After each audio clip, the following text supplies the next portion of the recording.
I'm Natalie, 27 years old, and I'm getting married in a few weeks. Right now, I'm sitting at my kitchen table, surrounded by a sea of wedding invitations.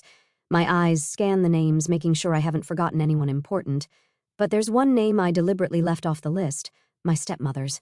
I know what you're thinking. How could I not invite my stepmother to my own wedding? Well, it's a long story, and I guess now's as good a time as any to tell it. It all started when I was 5 years old. My parents split up and my whole world turned upside down. They told me I'd be living with both of them, switching back and forth. At the time, I thought it was great. I loved both my parents and couldn't choose between them. This way, I didn't have to. Life after the divorce wasn't so bad at first. When I was with my dad, we'd go on these amazing road trips. He owned his own business, so he could take time off whenever it was his turn to have me. We'd hop in his car and explore different cities. I remember feeling like a little explorer, discovering new places with my dad by my side. When I was with my mom, things were different, but just as good. We'd spend hours playing with my dolls, making up stories for each one, and the smell of fresh-baked cookies often filled the house. Those were happy times. I felt loved, wanted, and cherished by both my parents. But then things changed. My dad got remarried when I was 7. I remember the day he introduced me to Sarah, my soon-to-be stepmother. She was pretty, with long blonde hair and a smile that seemed to light up the room. At first, things were okay. Sarah was nice to me and seemed to genuinely care. She'd help me with my homework when I was at Dad's house and even taught me how to braid my hair. But as time went on, something shifted. Sarah wanted kids of her own, but she couldn't get pregnant. I didn't understand it at the time, but looking back now, I can see how it affected her. Sarah's attitude toward me did a complete 180. Where once she'd been kind and welcoming, now she seemed to resent my very existence. It was like she hated me for being born when she couldn't have children of her own. I didn't understand it then. I was just a kid, wondering what I'd done wrong to make my stepmother suddenly dislike me so much. As time went on, Sarah's attitude toward me only got worse. It was like she'd made a decision. If she couldn't have kids of her own, she'd live for herself, and in that life, there was no room for me. I started noticing changes when I'd come back from my mom's. Dad and Sarah would be tanned and relaxed, full of stories about trips they'd taken while I was gone. One day, I couldn't hold it in anymore. "Dad, why don't we go on trips like we used to?" He looked uncomfortable, glancing at Sarah before answering, "Well, sweetie, things are different now. We have to consider Sarah's schedule, too." Sarah cut in, her voice sharp. "Natalie, you're old enough to understand that adults need their own time. Don't be selfish." I felt like I'd been slapped. Selfish? For wanting to spend time with my own father? But it wasn't just the trips. When I was at Dad's house, everything changed. Sarah had new rules for me, and they all seemed designed to keep me out of sight and out of mind. "Natalie," she'd say, her voice dripping with fake sweetness, "why don't you go play in your room? Adults are talking." At first I tried to argue, but "I want to be out here with you and Dad." Sarah's eyes would narrow. "Your father and I need some peace and quiet." Is that too much to ask? So I'd retreat to my room, feeling more like a prisoner than a daughter in my own father's house. The list of don'ts grew longer by the day. Don't make noise, don't talk loudly, don't play active games, don't laugh too loud. It was like living in a library, but worse. One afternoon, I was in the living room, laughing at a funny TV show. Sarah stormed in, face red with anger. "What did I tell you about being quiet?" she snapped. "But I was just laughing at—" She cut me off. "I don't care what you were laughing at. In this house, you follow my rules, understand?" I nodded, fighting back tears. "Yes, Sarah." "Good," she said, turning to leave. "Now go to your room and stay there until dinner." Dad seemed oblivious to it all, or maybe he just didn't want to see it. Whenever I tried to talk to him about how Sarah was treating me, he'd brush it off. "She's just adjusting, Natalie," he'd say. "Give her time." But time didn't make things better. It only made Sarah more bold in her dislike of me. She'd criticize everything I did, from how I dressed to how I ate. "Honestly, Natalie, can't you sit up straight and chew with your mouth closed? It's like you were raised in a barn." I wanted to scream, to tell her that I was just a kid, that I was trying my best, but I knew it wouldn't make a difference. In Sarah's eyes, my very existence was an offense. So I learned to make myself small, to be quiet, to stay out of the way. I became a ghost in my father's house, tiptoeing around, afraid to make a sound or draw attention to myself. Every 2 weeks, when it was time to go back to Mom's, I felt like I could breathe again. But the dread of returning to Dad's house, to Sarah's cold stares and harsh words, always loomed over me. I managed to keep my emotions bottled up for years, but by the time I turned 12, I couldn't take it anymore. One day, after a particularly nasty encounter with Sarah, I broke down and told Mom everything. Mom listened, her face growing darker with each word. When I finished, she exploded. "That thing!" she yelled, making me jump. "How dare she treat my daughter like this?" Before I could stop her, Mom was on the phone with Dad. I've never heard her so angry. "Listen here, you spineless excuse for a father," she snarled into the phone. "If you don't get your wife under control, I swear I'll take you to court and make sure you never see Natalie again." I felt sick. This wasn't what I wanted. I just wanted things to get better, not worse. A few days later, when I went back to Dad's house, he sat me down for a serious talk. "Natalie," he began, his voice stern, "we need to discuss your behavior. Sarah has been nothing but good to you. She's trying her best to be a good stepmother, and all you do is complain." I couldn't believe what I was hearing. "But Dad, Enough," he snapped. "Do you realize what you've done? Your mother is threatening to take away my visitation rights. Do you want that? Do you want to never see me again?" Tears welled up in my eyes. "No, of course not." Dad's voice softened a bit. "Then you need to stop this, Natalie. No more complaints about Sarah. She only wants what's best for you. If you keep this up, you'll end up tearing this family apart. Is that what you want?" I shook my head, unable to speak through my tears. As he left the room, I felt like my world had shattered. Not only had Dad not believed me, but he'd also made me feel like everything was my fault. I was the problem, not Sarah. From that day on, I stopped complaining. I decided to be the perfect stepdaughter, to do everything Sarah wanted, just so I wouldn't lose my dad. I became a shadow in the house, quiet and obedient.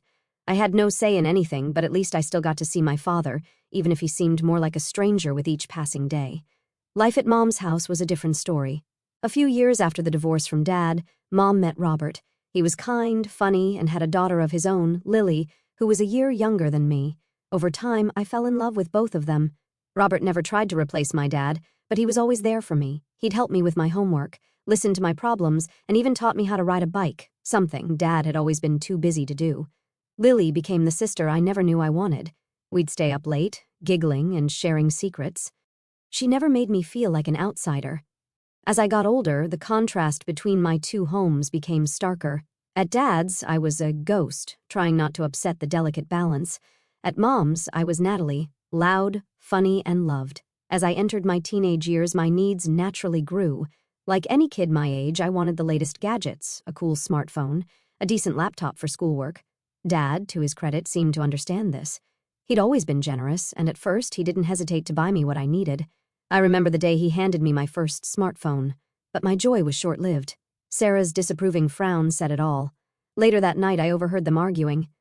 "You're spoiling her, Tom," Sarah hissed. "Do you have any idea how much that phone cost?" "She needs it for school," Dad defended weakly. Sarah scoffed. "Please, she needs it to post selfies and waste time on social media. You're throwing money away."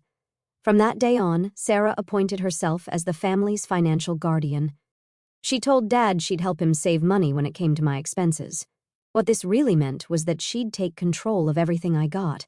The next time I needed new clothes, Sarah insisted on handling it herself. What followed was a parade of secondhand clothes and shoes, all bought from discount websites or clearance sales. Don't get me wrong, I'm not against secondhand stuff, but Sarah took it to an extreme. More often than not, the clothes were ill-fitting, out of style, or just plain uncomfortable. But I didn't dare complain. I still remembered Dad's warning about tearing the family apart. The irony of it all? While I was forced to wear hand-me-downs, Sarah never skimped on herself. Her closet was a fashion magazine come to life. Designer shoes, branded bags, clothes from the latest collections. She'd spend hours preening in front of the mirror, adjusting her perfectly coordinated outfits. Things came to a head when I graduated high school. Dad had promised me a car, nothing fancy, just something to get me around. I was over the moon, finally a sign that he still cared, that he saw me as more than just an inconvenience in his new life. But Sarah, true to form, couldn't let it happen. The night before we were supposed to go car shopping, all hell broke loose. "A car!" Sarah shrieked. "Are you out of your mind, Tom? We can't afford it. Besides, I need a new car. Mine is almost 3 years old." I listened from my room, heart sinking with every word. I knew how this would end. Sure enough, the next morning, Dad came to me with that look on his face, the one that said he was about to disappoint me again. "Natalie, honey," he began, not meeting my eyes, about the car. I saved him the trouble. "It's okay, Dad. I understand. We can't afford it, right?" He looked relieved that he didn't have to say it himself. "Right. But hey, I promise I'll pay for any college you want to go to and your accommodation too. How's that sound?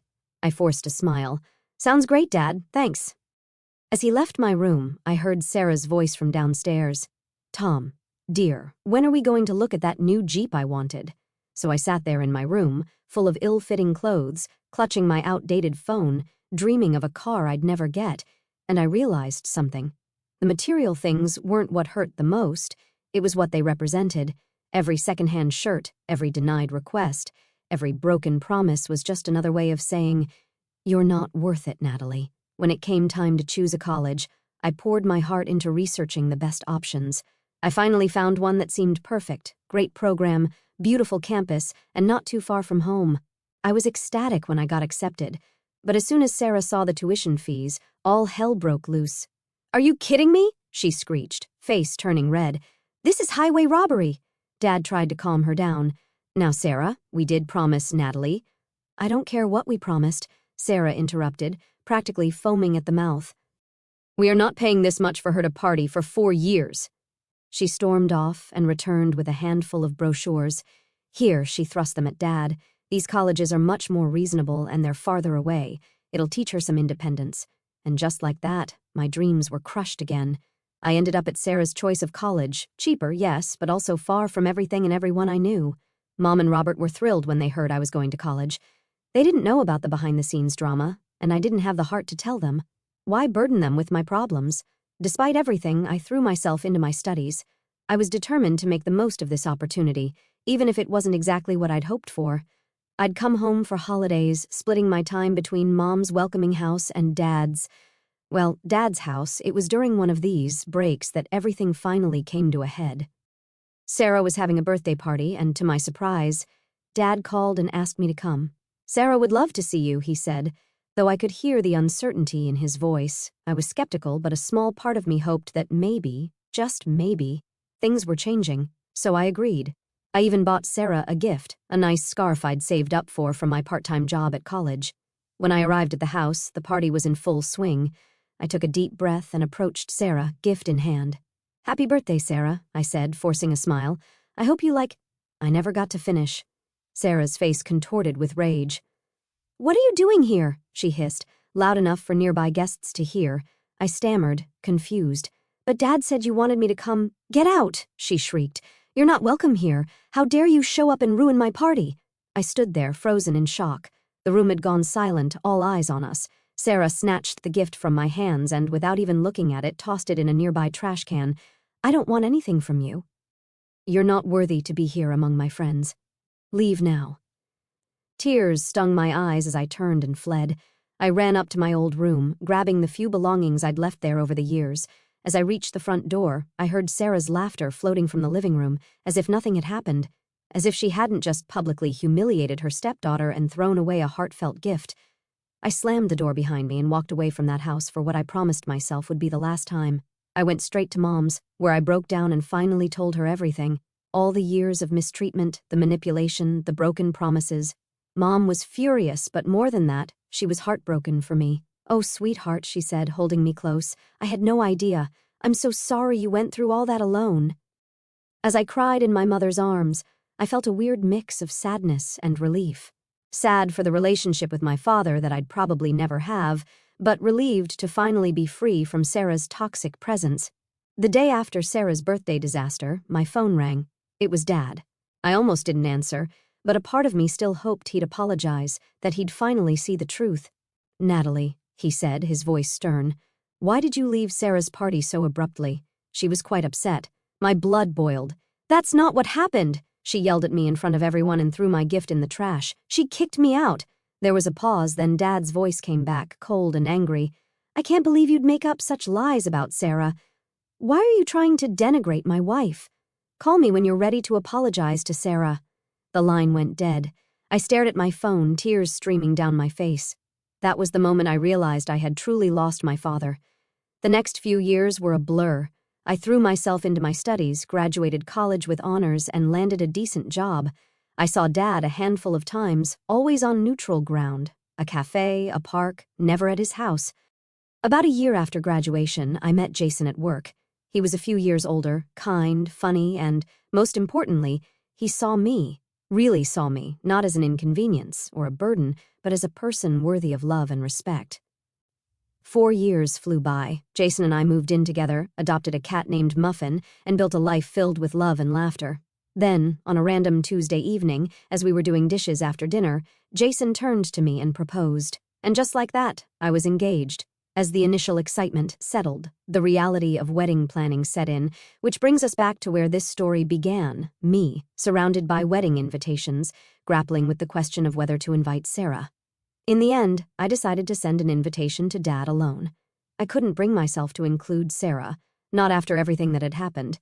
As I sealed the envelope, I felt a mix of sadness and resolve.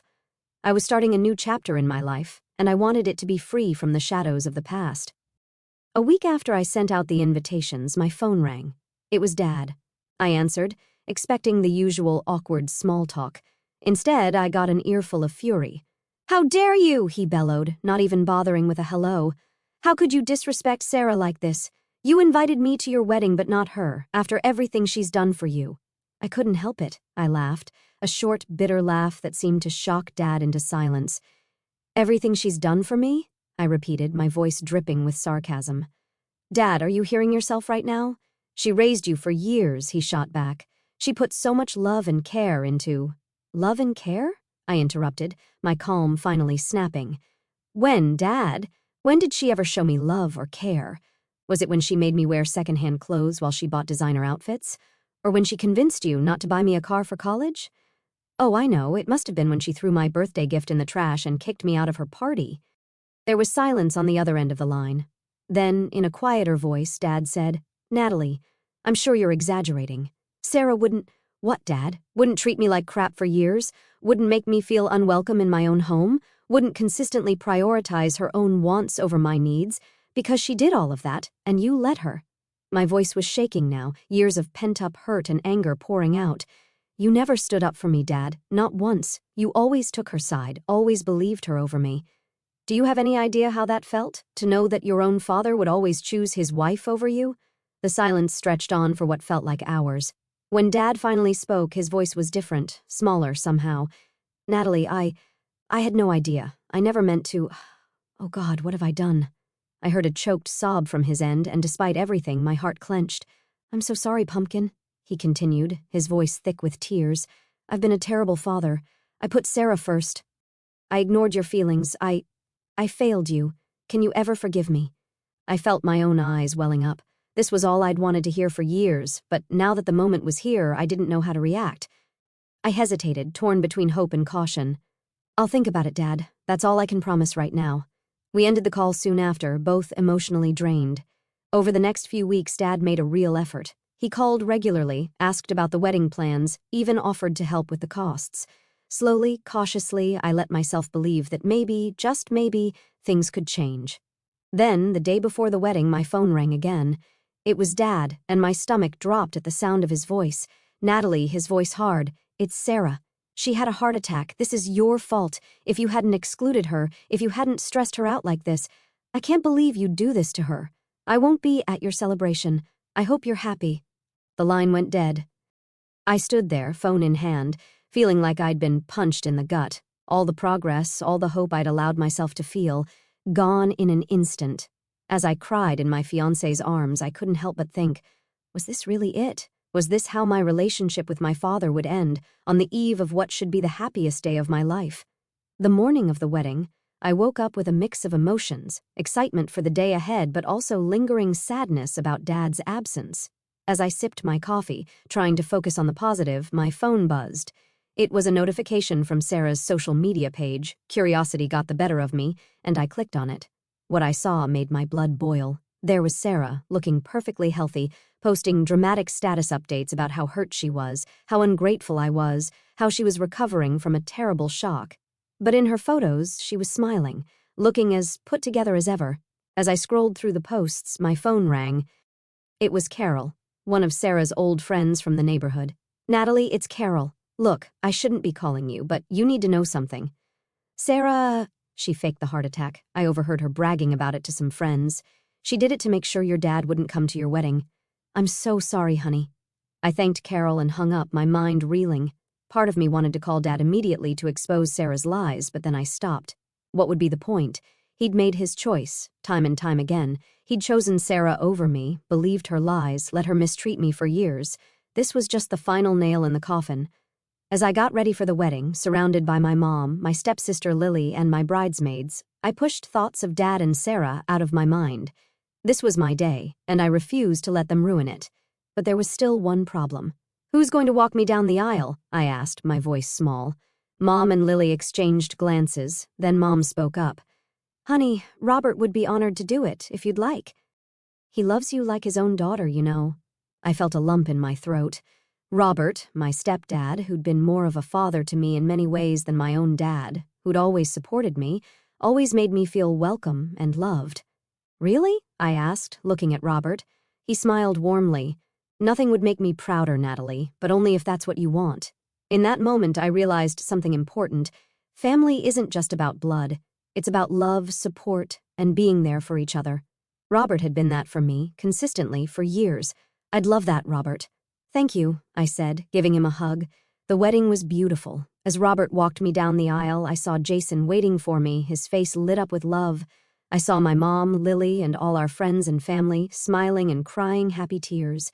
In that moment, I knew I had all the family I needed right here. A few days after the wedding, as Jason and I were preparing to leave for our honeymoon, I decided to post some wedding photos online. Almost immediately, a nasty comment appeared under one of the pictures. "Look at that," Sarah's comment read, "being walked down the aisle by a stranger while her own father wasn't even invited. Shameful." I stared at the comment, a familiar anger bubbling up inside me, but then I felt Jason's hand on my shoulder. "You okay, Nat?" he asked, concern in his eyes. I looked at my husband, then back at the phone. Suddenly, Sarah's words seemed small, petty, and utterly unimportant. "You know what? I am okay," I said, surprising myself with how much I meant it. In fact, I'm better than okay. Without another thought, I blocked Sarah's account. Then, after a moment's hesitation, I blocked Dad's too. It was time to close that chapter of my life for good.